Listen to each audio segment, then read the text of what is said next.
Masechet Brachot, résumé du Daf Nun Dalet, on commence Bezrat Hashem le 9e Pérek.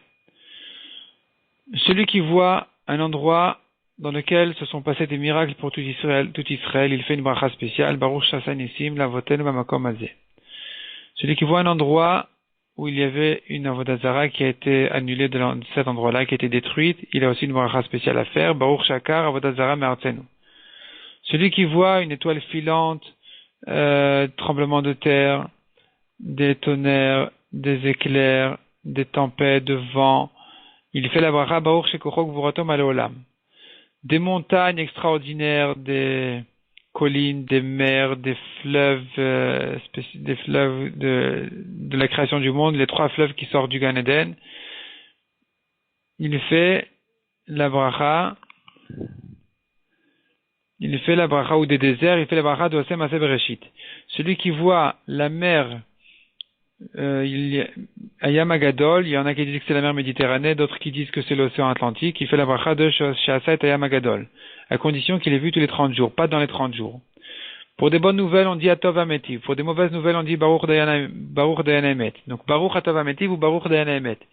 Celui qui s'est construit une nouvelle maison, qui a acheté de nouveaux habits ou d'autres choses, de nouvelles choses, il fait la bracha de Shechianu. Un homme doit faire la bracha sur une mauvaise nouvelle, même si elle va se retourner finalement pour le bien plus tard. Et inversement aussi, pour une bonne nouvelle, même si elle risque de se retourner dans l'autre sens plus tard, il fait la bracha quand même de Atov Ametiv. Celui qui prie sur le passé, la Mishnah dit c'est tfilat shav, c'est une tfila vaine qui ne sert à rien, comme quelqu'un dont la femme est enceinte et qui prie que ce soit un garçon. Quelqu'un qui est en chemin et qui entend des cris dans la ville, il dit pourvu que ça ne vienne pas de chez moi, c'est aussi une tfilat shav, ça sert à rien. Ensuite la Mishnah nous dit quelqu'un qui rentre dans une ville, il doit faire 2 tfilotes, une en rentrant que tout se passe bien, s'il y a un gouvernement difficile qui risque de l'embêter à l'entrée, et de même à la sortie. Selon Ben Azaï, il doit aussi remercier en entrant que ça s'est bien passé et en sortant aussi. Un homme doit bénir Hachem sur les difficultés de la même manière qu'il le bénit de tout cœur pour les bonnes choses. On apprend du Pasuk, Ve'avtat Hachem Elokecha bechol levavcha, donc bechol levavcha ça veut dire de tout ton cœur, de tous tes penchants, le bon penchant, le mauvais penchant. Bechol nafshecha de toute ton âme, même quand il reprend ton âme, il faut l'aimer encore. Uvchol modecha, ça veut dire de tout ton argent, ou bien toutes les mesures qu'il te mesure, remercie-le beaucoup, même si ça te paraît ne pas être bien. La Mishnah continue et dit, un homme n'a pas le droit de se comporter avec légèreté d'esprit en face du portail de l'est du Beth Amikdash, qui se trouve exactement en face du Kodesh HaKodashim. On n'a pas le droit non plus de rentrer au Harabaït, donc la montagne sur laquelle était le Beth Amikdash, de manière légère. Et la Mishnah dit encore, on terminait les brachot au Beth Amikdash en disant Mina Olam ve'ada Olam, parce qu'il y avait les tzdukim qui ne croyaient pas au monde futur, donc les Chachamim ont institué d'ajouter encore Mina Olam ve'ada Olam depuis ce monde jusqu'au monde futur, pour bien renforcer la Emouna qu'il y a un Olam Haba. La Mishnah termine en disant les Chachamim ont institué aussi qu'un homme dise bonjour, dise shalom à son ami avec le nom d'Hachem. Comme on voit dans les psukim, Hachem imachem, et il leur a répondu Yevarecha Hachem, ou bien Hachem imcha giborechail. La Gemara précise que pour un miracle qui ne concerne qu'un particulier, seul lui doit faire la bracha. Les autres n'ont pas besoin de la faire. Si il a eu un miracle à 2 endroits différents, alors quand il se trouve à un endroit, il doit citer le miracle qui s'est passé donc à cet endroit-là d'abord, et en citant aussi le deuxième aussi, en deuxième temps. C'est-à-dire il dit ici et là-bas.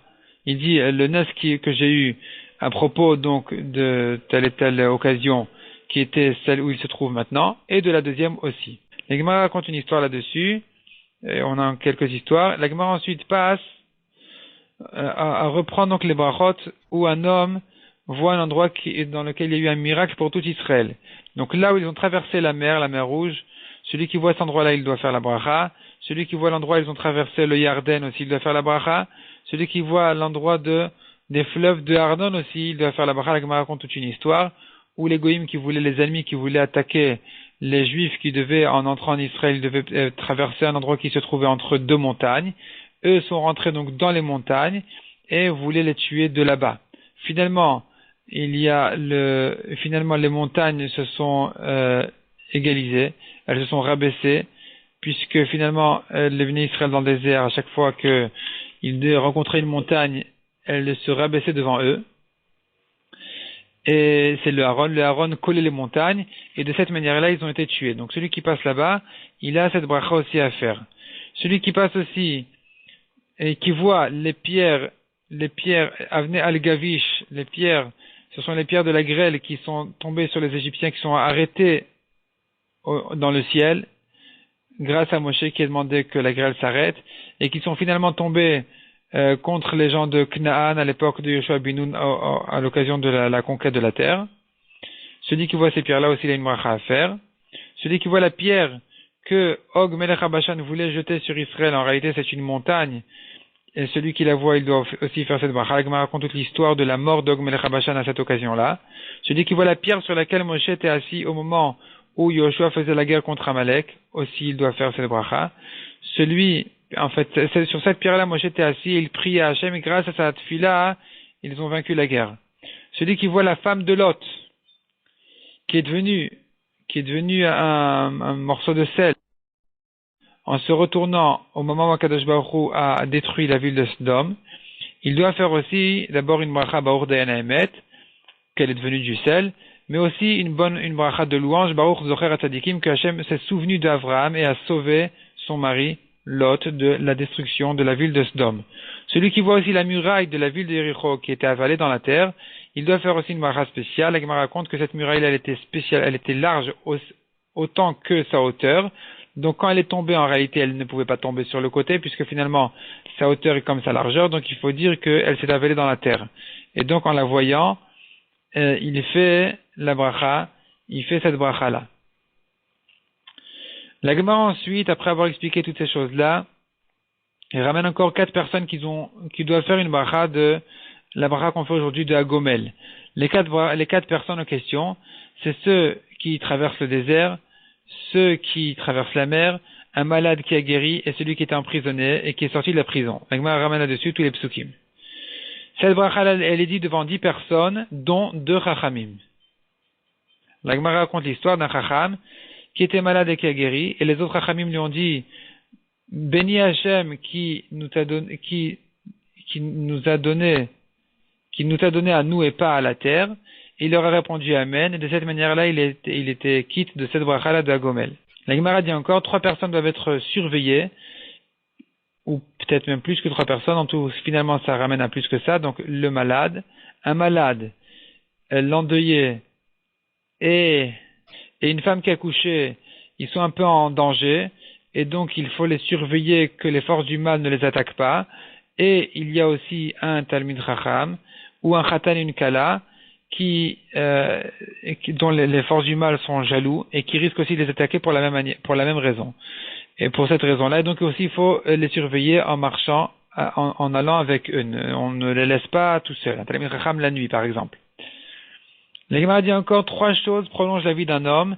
Celui qui se prolonge en tefila, et la Gemara précise qu'il ne compte pas sur cette tefila, sur ses mérites qu'elle soit exaucée. Au contraire, il espère que Hachem, dans sa grande bonté, va lui exaucer cette tefila. Celui qui prolonge son repas, grâce à ça, les pauvres vont venir et en profiter. Et celui qui prend son temps en toilette aussi, qui ne se presse pas, qui ne se retient pas, ça va lui amener aussi de la bonne santé. Et donc, pour ces 3 choses-là, il aura une longue vie.